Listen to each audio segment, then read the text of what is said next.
चल गेला हो रमन जी कौन दिशा में चल गेला हो रमन जी कौन दिशा में चल गेला हो रमन जी तोरा सोना के भाई बहने गेल छोटा साई दै छै धमकी हो कौन दिशा में चल गेला हो रमन जी कौन दिशा में चल गेला हो रमन जी तोरा सोना के भाई बहने गेल छोटा साई दै छो धमकी हो कौन दिशा में चल गेला हो रमन जी कौन दिशा में DJ अमित राज तमालपुर हाट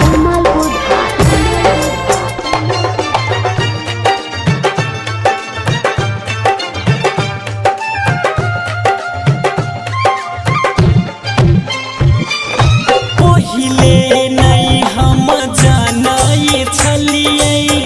होते बड़का विवाद हो धीरे धीरे खुले रहल छो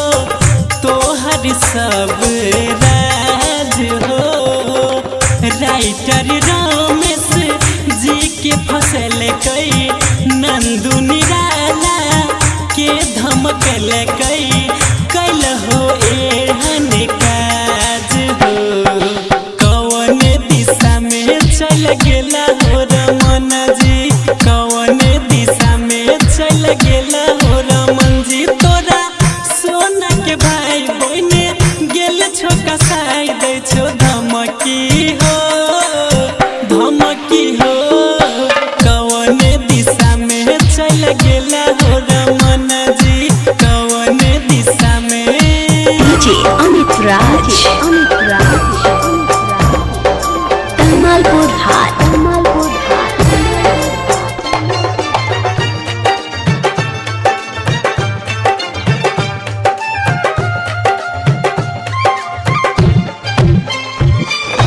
रामदेव यादव कही रहल छो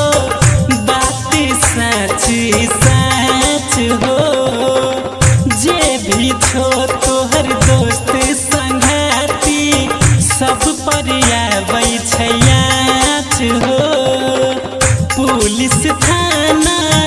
दुनिया जमाना सबके छो तो रे निशाना नाम भेलो बदनाम हो कौन दिशा में चल गेला हो रमन जी कौन दिशा में चल गेला हो रमन जी तोरा सोना के भाई बहने गेल छोका साई दै छो धमकी हो कौन दिशा में चल गेला हो रमन जी